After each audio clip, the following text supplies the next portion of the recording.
more aggressive. And yes, RNG throwing the Hail Mary, completely changing their ban strategy. I think that's absolutely accurate here, especially when you consider the bans that SKT are putting in, where look, they continually are trying to ban out Wuxx. The Twitch goes away, the Lucian goes away. I could even see, okay, I was gonna ask if they're gonna Sivir pick, first pick, or ban it away. Yep. Actually, after this game, I pointed to 3 champions and said RNG need to ban these to spawn, and it was Fizz, Soraka, and Sivir. So I'm glad RNG is doing these bans because that's what's been beating them. And welcome to China. If you can't beat it, just get rid of it. Very often on match points, Chinese teams will do this, where they're just like, okay, you might beat us, but beat us with something else because we are sick of playing your game. Ooh. It's either a first pick Maokai or first pick Azir. Has to be a Maokai, come on. We are thinking it's the Maokai for the initiation, but this just depends how scared they are of Faker's Azir. Now they give this up. Oh my god, I think this is hugely favorable for SKT. So the reason this is favorable is because the 2 strongest picks left over are both flanking champions. Deficio already hit it. Azir does not deal with flankers well at all. And they've just given the 2 best in the game to Duke and Faker. And Azir and Ryze, in my opinion, are somewhat tradable, but nothing trades with Maokai. You'll be able to pick the Echo, but it's just not the same in my opinion. Point and click targeted routes coming out of the 2 teleports of SKT. The Maokai and the Ryze will reach you, period. You can't even really disengage them with the Azir knockback. So this is, I think, scary things. And Royal, understanding that it's now a very aggressive team from SKT, they have to kind of go for it to make this work. Looking for some defense to buffer them back. And Nidalee was up, but they go for the Graves. Just because I think SKT has such a team-fighting behemoth right here that they need a team-fighting jungler. Otherwise, you could have expected Mlxg to go hard with Nidalee. This means that Blank's going to be able to get Kindred as well. My problem is that there's only going to be soft CC out of anyone on the RNG lineup. I mean, unless Xiaohu goes super aggressive, looks to make plays, Mlxg is not going to have anything. I mean, they're probably looking at Echo top lane to be able to maybe try and keep down the Maokai. He's only going to have follow-up CC. I think it's almost certainly the Echo. And then at that point, you have to wonder what Wuxx is going to do as an AD carry against the Ezreal with the bans against him. I mean, has to be Kalista one more time. SKT just look like they're so prepared for this draft. It definitely has looked very good. Now it's going to be Tristana in for Wuxx. A longer range, and the Poppy comes through. They don't want the Echo, actually. Looking for something a bit more disengagey. Poppy to knock people out. I actually agree with the Poppy, because the one way you win this fight is if a flank comes through and you nail the 2 flankers. You either get the Ryze or you get the Maokai. All of a sudden, Tristana, not under any threat, can start chunking people out. So they have that win condition. One thing the Poppy can do that Echo cannot is make a fight 4v5. It's also something Trist can do, albeit for a shorter amount of time. The Trist ultimate can definitely reset fights as well. I still am hugely favorable towards SKT's team composition because of the 2 point-and-click flank champions they've been able to pick, but I am very happy RNG decided to change up their bans, because if they weren't going to do it here, I don't think they'd ever get a chance to try. So Royal at least making the Koreans of SK Telecom T1 play a bit differently. The Karma, though, still in. If you don't get Sivir, why not find another ultimate that lets your whole team move fast? And Wolf can do that on Karma a little bit with the Mantra. And yeah, it's Royal trying to kite back and say, if you don't one-shot us, Azir and Trist and Graves, all 3 will put out obscene amounts of damage over a fight. 2 tanks in the front line. Looper and Mata can hold up, I assume.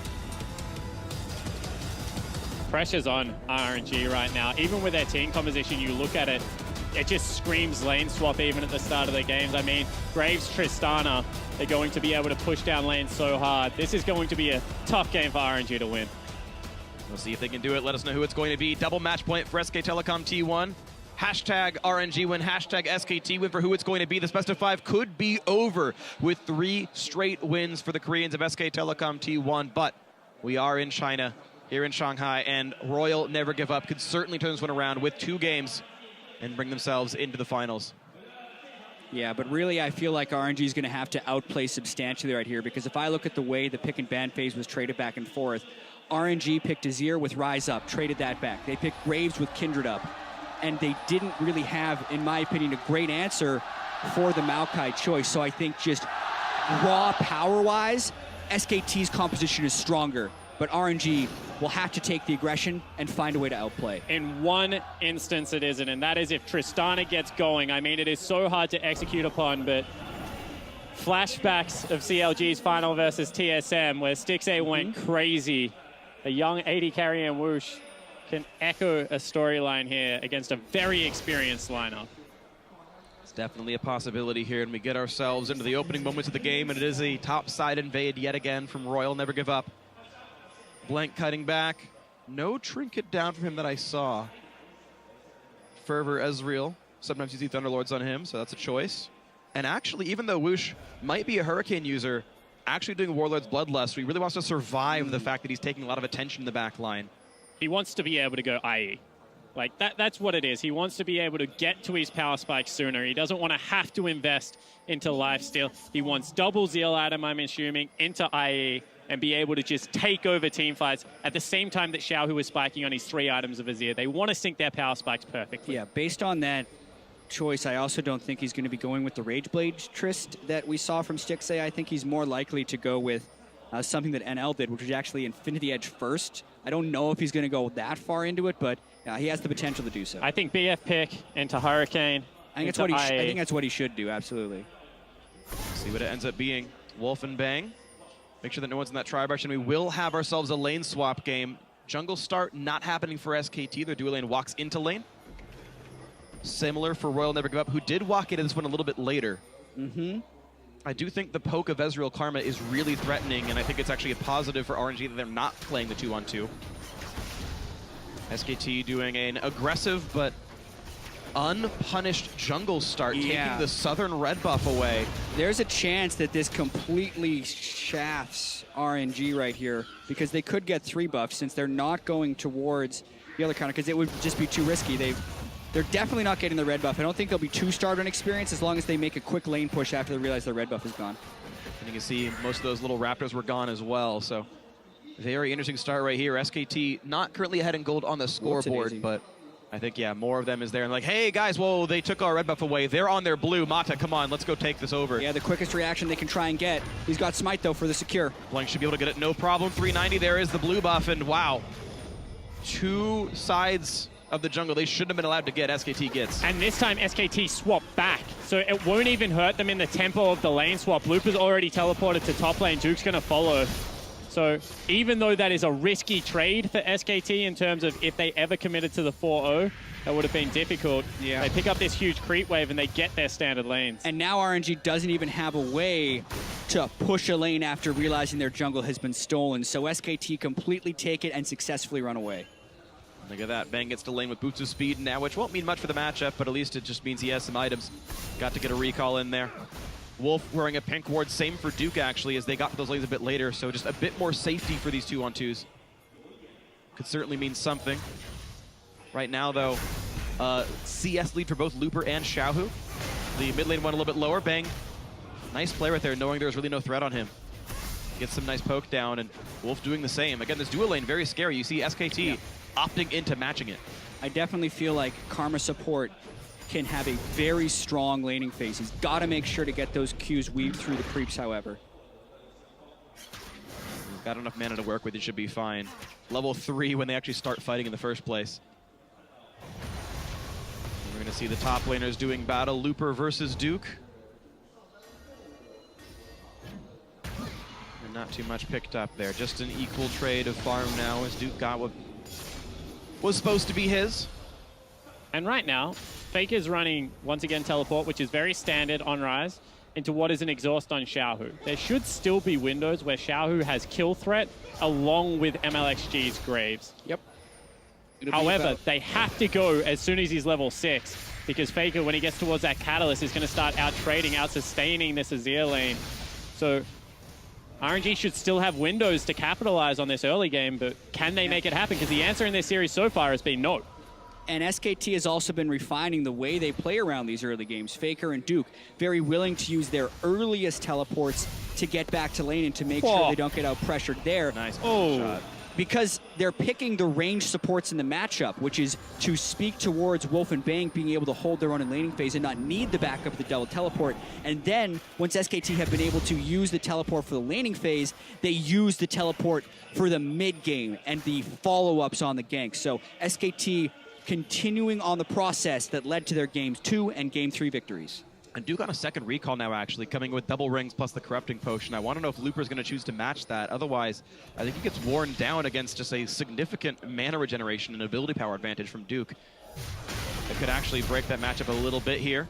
So one thing I do like about Poppy is if you go Cal and you have your buckler, your sustain is actually quite high in lane. Like really easy to sustain up against a Maokai. But in saying that, he has to go back pretty soon because he stayed for a very long time.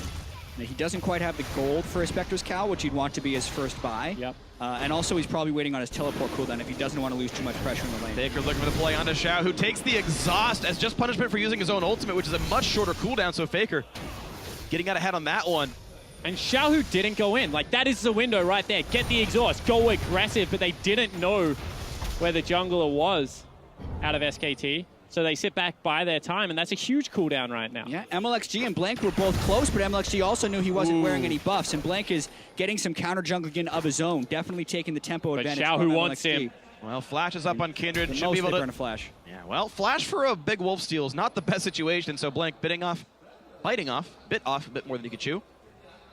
SKT overall slightly up in gold now as a result, stacking up their tier on Faker. And Wuxx just running out of health. He's already chugged through his potion. SKT, meanwhile, finally Bang did take some damage, but he's still got a biscuit to chew through. Honestly, these lanes all looking quite good for the Korean representative here. And let's just look at like what makes Ezreal not great in the laning phase.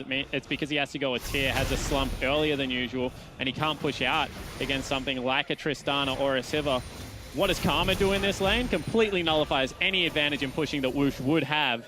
And also, because she is strong at the earlier stages of the game in terms of damage, really doesn't mean that Bang going through his power trough means all that much. Exactly. Let's talk about double tier in the context of this game, because Faker's got a tier, and Bang will be going for a tier 2 as Mlxg.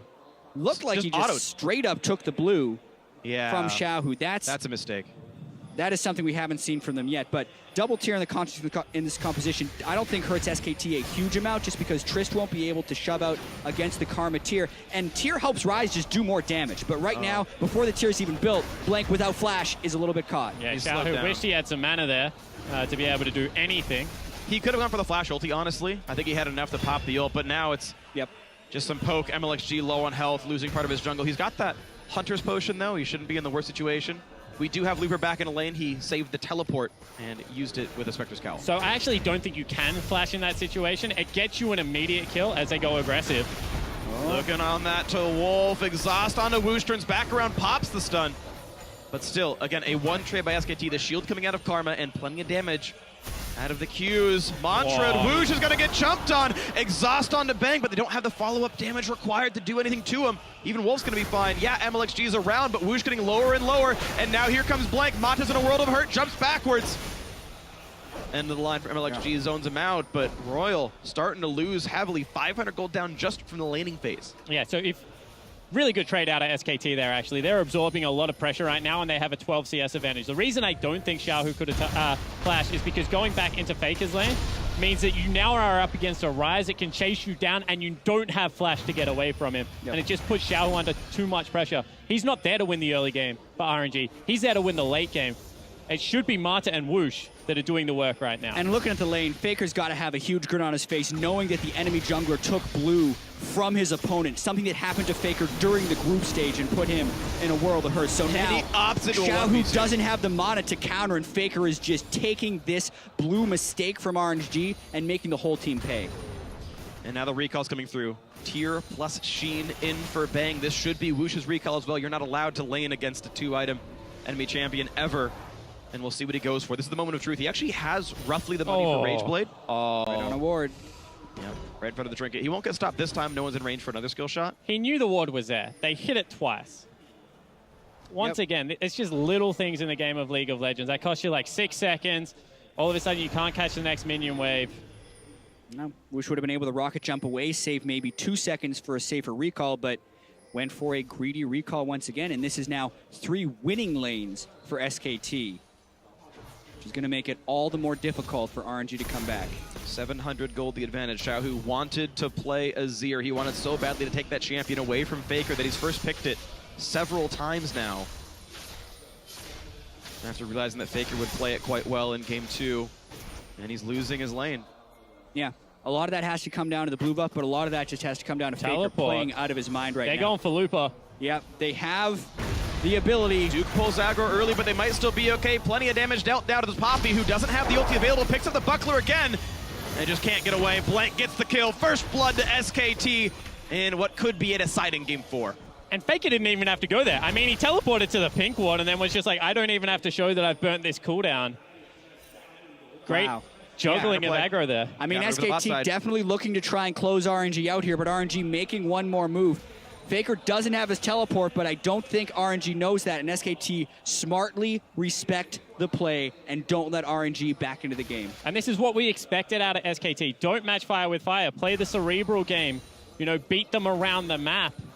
And that's exactly what they've done this series long. Yeah. As long as they can avoid the aggressive moves that other teams are throwing at them, which is something SKT couldn't do throughout the group stage, but they've made a few tweaks. They're warding a little bit better, and honestly, Faker is just a new player this week. Last week, we kept on talking about he wasn't playing like Faker. This week, he's playing like Faker, maybe even better.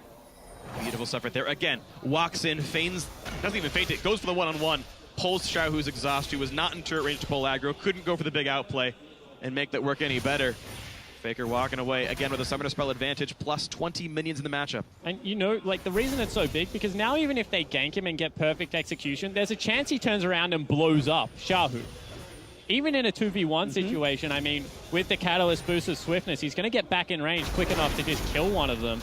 And it's just opening up this side of the map. They want bottom and mid that hard that Blank is just uncontested. He can walk up and down river as much as he likes. Very comfortable as well. That Devour kill on Dragon gives him 5 more, and he just picked it up, so he's got a head start on trying to head towards Sated. 6 stacks so far. I mean, the current now. It's just looking so good for SKT. This is a continuation of Game 2 into Game 3, and it's the way SKT wears you down throughout a series. RNG completely changes their bans around. SKT again picked double TP and looked to play the map while neutralizing any of the laning phases. Yet this game, they actually win all 3 lanes, as well as being able to play the map with double teleports. So impressed with the way SKT has adapted to this tournament and this series. Yeah, thanks to the first blood kill, Blank's ahead in gold as well. He wouldn't have been without it. The farm's actually pretty good for Mlxg, but still good things. Looking now at the bot lane. Whoosh forced to jump away, but the root's still on for Wolf. Bang, looking for more plays. Another cute. Ooh, that one's going to miss, actually. A slow coming out from Mata's Braum. Another Mystic shot lands the Sheen, just doing so much damage. Why that happens, the collapse also one more time comes out onto the blue buff. I mean, right now, RNG just have no room to play this map whatsoever. They're pressuring all 3 lanes and taking everything. That pink ward has been in the jungle for so long. Yeah. And when I talk to teams that have been starved out by SKT in the past, you ask them what it's like to play, and it's that they can test everything, even the small minions in the wave you have to fight for. RNG really trying desperately to do something here. Teleport about a half second late for Looper, and yeah, easy escape for Bang. Burn Summoner heal for move speed, but otherwise just rocket jumps to make, arcane shifts to make that happen. A trade of equal summoners, Whoosh burned his as well. And Mlxg walks in a lane just to take farm. He has to shove it out. Like, they have to recall. Mata is so low right now. They have no other option but to respect the laning power and use him just to relieve pressure. This early game has been a clinic by SKT. They've avoided every move RNG has been taking at them. The tier Ezreal, not a weakness here because of the way they're able to support it with the Karma, shove the lane much more quickly. Trist is in a power trough right now. It's actually Ezreal who's only going to get stronger and is already winning the lane. And SKT going for every single buff. Good smite by Mlxg, looking for the play. Ulti's not going to land from Xiaohu. Whoosh can't be there either. SKT went for the red buff steal. It was smited out by the RNG jungler. But nothing really to show for it here. Blank wearing the Rift Herald buff, buffing the minions up and taking that turret low. And Whoosh is shorted a couple of jumps in a row. That's Xiaohu making another mistake on Azir, a champion that he was playing flawlessly in the group stages. The Braum from Duke. The flash root in, and that's not going to be good for Xiaohu. The second kill of the game goes to SKT. Beautiful. This is SKT's experience shining through so much. This is RNG also not playing to the same level they did in the group stage. They have been worn down by SKT. They are not making the right decisions. They are walking into a lot of traps that SKT is fairly easily setting. They didn't have wards in the river there. Xiaohu needed to run down, not sideways. Another kill and another big advantage for SKT. Summoner's up for him, and now Blank and Fake, you're looking to take some damage off of this turret. Health bar chipping away as the pieces of rock start falling off, down to half HP now. Even Wolf joining in the flash route, and Mlxg, here comes Mott to turn it around, but Faker walking around, getting out of turret aggro, staying alive. A burn of flash for him, burn of flash for Mlxg. Yeah, and even Mata starting to make some mistakes. He flies in there. What would have been a turnaround play on game one as he nails the slow is this time just relieving pressure off his mid lane. And honestly, all of these plays are set up in advance because of the deep vision that they're able to secure. They're able to shove people off turret time and time again. And here, Wuxx is going to be pushed off easy farm from the turret as well. Like, Wolf, Blank, and Bang don't seem like that threatening of a duo, but they have to respect the double teleport since people were behind them and could teleport in to make a big play. The pings are actually going down from SKT right now. They're thinking about potentially going for a dive. Also notifying the team that Mlxg is there. Scary things. As Ult comes by, tags Mata. Actually, I believe it saw Mlxg coming down as well. They ping it off and say, hey, there's someone there you didn't know about. And it means that the SKT bot lane can stay safe on this one. Looper walking back to the top side, but down quite a bit under Duke, who's got 2 stacks at his Dark Seal. It's got to feel good being Maokai in that situation. And 2.5, almost 3,000 actually, the gold lead. SK Telecom T1 looking to close this series out with 3 straight wins if it keeps going this way. And once again, they recognize that top side of the map, they can play aggressive now because Duke can take the turret. Faker rotates into Fog of War, sweeps out even more vision for his team. Backside at the same time, backs off a little bit. I mean, now they're playing up again because they've chunked out Wuxx, but they're not taking any unneeded aggressive plays. Mlxg's still here. Mata doesn't even have flash. There's no play to make. I guess he's watching for a dive, but that's it. Exactly. So much of this regular season was Mata kind of guiding the young talents into making the right decision, and they were doing it in the group stage. But right here, SKT are the ones making the right decisions, and RNG just doesn't seem to have cohesion. Looper just in the wrong side of this one. 1 versus 3. Faker toying with the sweet a little bit before he eats it. Nothing else for this Poppy to do. Faker's got a sweet tooth, so does Blank. Who's going to get the calories? Goes to Faker. 2-0 on him. This Ryze still scaling up. Yeah, I mean, this is a message SKT's sending to both Flash Wolves and COG as well, that they are here to play and they should be considered the favorites. They come into the bracket stage and the knockout stage as the 4th seed, and the SKT underdog story never really took off because everyone has been respecting Korea this entire time and thinking they would ascend back to their peak form, and it's looking like they're there, especially with the way they're playing this game. And look how controlled they are. They're taking everything off the map, and they're not giving up anything in response. I mean, Mlxg has walked into bottom lane probably 3 or 4 times in the last couple of minutes, and they just back away, play it respectively, clear out the minion waves. They're not even getting chip damage on a turret. Credit to Wolf and Bang, they're 30 CS up in their lane. And what has been a weakness for SKT, at least in my opinion, this whole tournament long, has been proven to not be the case in this best of 5 against what we would consider one of the strongest duo lanes left over. I agree, but I also think this comes back to the whole range support call. Like, having a Karma into a Braum in this laning phase gives the poke advantage heavily to SKT. Wuxx has to pay attention to so many skill shots flying his way with Mystic Shots plus Karma, and the other 2 games, they had Soraka in there, so they're not necessarily going to be losing those lanes. But you have to understand that Mata has made a career of playing aggressive lane matchups and getting kills for his AD carries. I also have to remember that during the Season 4 World Championship, Mata made a name on Janna and completely crushed by roaming around the map and disengaging. I agree with you, though, that this split Mata has been the engager, and SKT have done a great job of shutting that down. And it's still been RNG, the ones banning Alistar away and not really giving him those reliable engage tools. Hoping that they could push down Wolf, and Wolf seems unperturbed. His champion pool seems now unassailable as he found some new styles, and I gotta give him a lot of credit as a man who played Alistar every single game. He didn't get Alistar, played Tahm Kench. Just sort of played a lot of defensive tanks, and now looking to dominate lane. Looking to keep the pressure lead, right? That turret went down. SKT have a gold lead because they're winning lanes. Team that used to play just not to lose the early game, now actually turning the pressure on, and well, the barometer's off the charts here. They're really pressuring RNG out of this game. And sure, Faker's been great this whole series, but it really is a turnaround of the bottom lane and the top lane that has led to this being such a successful story. They might have caught out someone here, but they're teleporting in. Teleporting in, looking for the play. Mata's gonna get rooted up here. He's gonna flash and still get stuck on the ground. Ults across, Mlxg doing the same, but there's the root in for Duke, and that's Mata going down. 4-0 in kills. Wuxx forced to jump away, does not want to be part of this one. Mlxg escaping through the base gate, and SKT taking over all of the map. And these wards are a great example of why SKT can be so dominating when they are on their game, because even if it looks like someone has caught his position, SKT will never extend beyond their ward line. So they can always teleport in behind you once they have a lead, making it so nothing you do works. They get another kill, and they look to get 2 more turrets. And this is an example of them understanding how far they are ahead, because they know that this time around, RNG can't pull the trigger and go aggressive. Not only do they not have the right support to do so, but they just don't have the items to kill out one of the members that is there. So it's a mixture between SKT understanding their lead and RNG falling behind in the laning phase and not being able to play their style.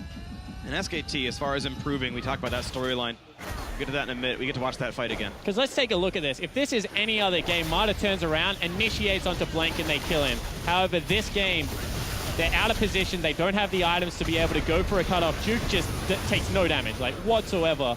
And this is SKT, you know, playing great League of Legends, but also understanding just how far ahead they are.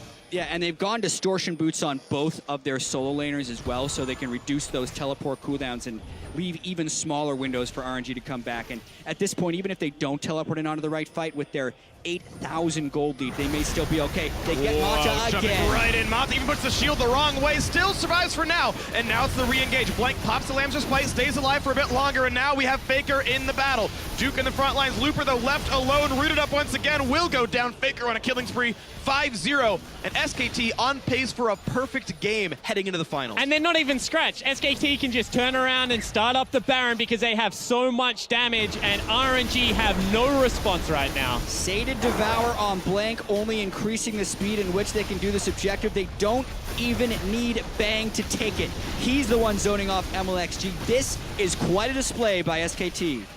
Beautiful execution. Baron gonna go down. A nice smite coming through.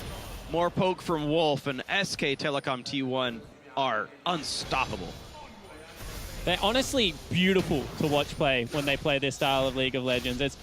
It's kind of almost disheartening for any team looking on, because you have to just respect how controlled, disciplined, but then when they do go aggressive, how well they execute on these teams. Yeah, and Duke was in range for Twisted Advance there, but even if he wasn't, they had the Karma to speed him up. So very easy initiation for them to make. At that point, Faker walks in the side and can also just chain down Looper. And look at this, Faker, he leaves Xiaohu on like 200 health. Anyone else could easily chase underneath that turret. He's like, no, the main prize is actually Baron right now. Not gonna chase, turn around, blow up Looper, get the objective for my team.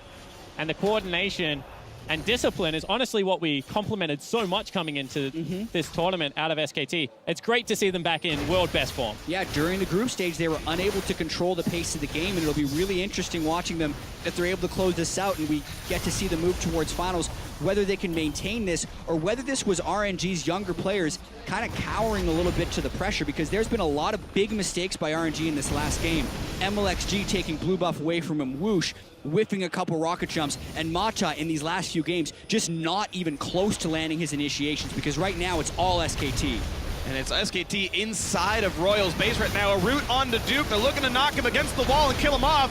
An explosive charge on his head, but it's not enough to kill off the tree. Papio just buys some time, but there's still no kills. Keep in mind, Duke was inside their base, roughly 1v4, and doesn't care. Mid lane turret goes down. SKT 6-0 in that score. Yeah, exactly right. This is why people pride Maokai as the best solo tank in the game, because he's just able to do things like that, go aggressive in situations where you honestly shouldn't be able to. Duke just showing how dominant he can be on the best top lane tank. Yeah, now we got a sat magic off on a couple minions and is almost back to half health by now. So SKT looking to extend the duration of this Baron push.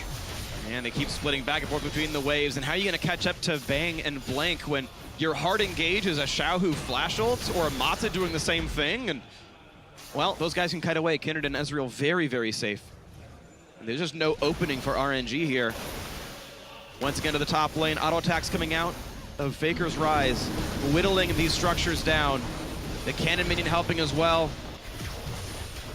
Yep, it's just the Chinese team trying to withstand the Baron push. Mid lane is gone. The turret's dead. It's just the inhibitor now, and there's still a Baroned up cannon minion doing damage. Bang. Almost able to ignore Azir's damage output for a bit. Blank looking for the play on a Xiaohu, but gets pushed right back. RNG have to look to make a play. They will not want to go out of a tournament in this faction, just being strangled by superior SKT lineup.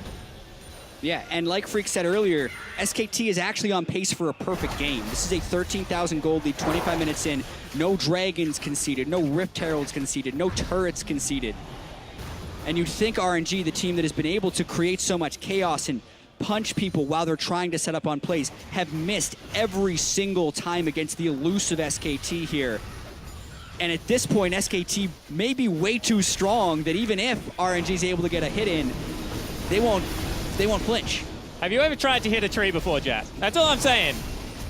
They take a couple of blows and still remain standing, because right now, like, 3rd dragon, 7 turrets down. As you said, nothing has been achieved. And they're even, like, rubbing salt into the wounds. Faker goes for a GA. Like, you don't want to hit him already because he's got, like, the roller, he's got Seraph. Now he has a GA to just complement it even further. You have to kill him, you don't want to. How the heck do you get onto the Ezreal, who's 3 items? He's going for a QSS next. And Blank moving on towards what I think is Frozen Mallet, actually, is his next item up here. If I have my build math proper, I don't see it very much, but that'll be it. Just a very durable set of champions here. You're seeing Bang start some magic resist. You've got the Mikhail's Crucible done for Wolf. It's actually a quite durable SKT lineup, actually. Yeah, and they're the ones that control the fights, and they're just itemizing so they control them even more so. Distortion boots on the teleporters, QSSs very soon on the people that could get caught. They also are the team with the hard CC. Like, they just are adding to their control. They've got everything. They're looking to close this one out. Sub 30 minutes. 3 in a row put them in. Faker gets the root on Mlxg. Mata puts the shield up, but look at the health bar loss. Poke out a Bang, goes in, gets 1! Might look for a second here. So far, so good for SKT. 2 kills picked up. Faker pushed back even farther thanks to the Poppy. Now Bang is exhausted. Lambs with Bite comes in, Blank hitting that one pretty early to keep him alive, and it's a flash out from Woosh. Lupercott forced to flash out himself, but the re-engage on in, and they're gonna pick off Woosh 8-0. Only 2 alive for Royal, as SKT look to close out the series right now. Yeah, and that's large death timers right there. SKT looking to perfect game RNG to head into the finals. And if you thought SKT were mortal, where their apotheosis is nearly here, Xiaohu goes down, the perfect game in the last match of the semifinal. Into the finals they go. SKT are here to stay with a perfect game win over Royal. And the impressive thing is it's not just Faker, it is a whole team lineup once again back in form.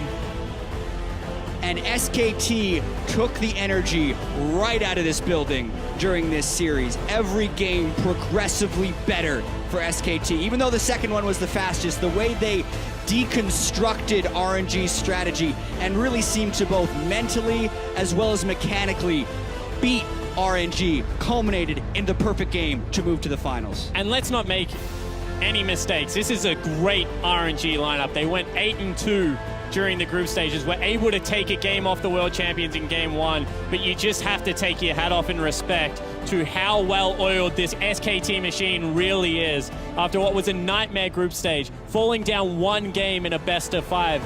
Others would have crumbled, and they just got so much better. And that's the biggest thing, right? After they had the bad group stage, they lost the first game relatively convincingly, and then 3 games later, 2.5 hours later, they perfect game that same team. That's incredible. Yes, it is. And it's just a microcosm of how this tournament has been. Start a little bit shaky and then get real good by the end here. And you gotta wonder, the matchup tomorrow, both of these teams, whether it's CLG or Flash Wolves, will have to be very afraid of this SKT. That's what I was going to say. You saw them both in game 1. They were sitting front row. They kind of got grins on their face. They're like, oh yeah, this is going all right. Talk about sending a message to whoever has to meet you in the finals. Yeah, I mean, if we look at the way this group stage happened with RNG, the ones to chip away at SKT's aura of invincibility a little bit, and then everyone kind of jumped on the train. Well, they have re-established their aura right now. Perfect game against the #1 seed from group stage. That's SKT's level right now. You talk about SKT's invulnerability. Even though Tarek's disabled in this tournament, you give him a delay, then suddenly all of SKT is invincible. It's almost perfect. And that's what this team is right now. It's the Koreans, the Tarek Ultimate, who I think this invincibility might last through the rest of this tournament. And you know, the story just gets scarier as you go along. Juke looks like he has weaknesses. Games 2 and 3, they shore that up. All right, maybe it's their bottom lane that you can start picking on. You know, last game there, Bang and Wolf smashed Woosh and Mata. Like, Yep. this whole team just were able to come together. And, you know, it's about time because we expected at game 1 of the group stage, but they finally got there. Yeah, it was so impressive to watch, and it's tough for RNG, right? Because they had a really good tournament. This team showed a tremendous amount of growth, as we even saw Imp talking about, from the regular season to the playoffs to now, where for last week, they were the best team here. It's just they weren't able to sustain that level against SKT here in the knockout stage. And there's one final player I want to give props to, actually. It's SKT support Wolf. In the first week, we had an interview with EDG's coach, and we asked, Shox asked, like, you know, what's the problem here? If there's a player you'd replace, Blank wasn't doing very well. And he said, if there's players I'd replace, it's Wolf. And further context was because his champion pool was shallow, he wasn't bringing the right style. Well, comes in with a bunch of Soraka games, Karma in the end there, beating up on the lane, taking Wuxx down, allowing another lane of pressure. That was a key to SKT's victory. A great series by them, a beautiful win, nearly invincible, really, a perfect game in Game 4. The team to watch here. And to break that amazing set of games down a bit farther, let's send it over the dash in the analyst desk.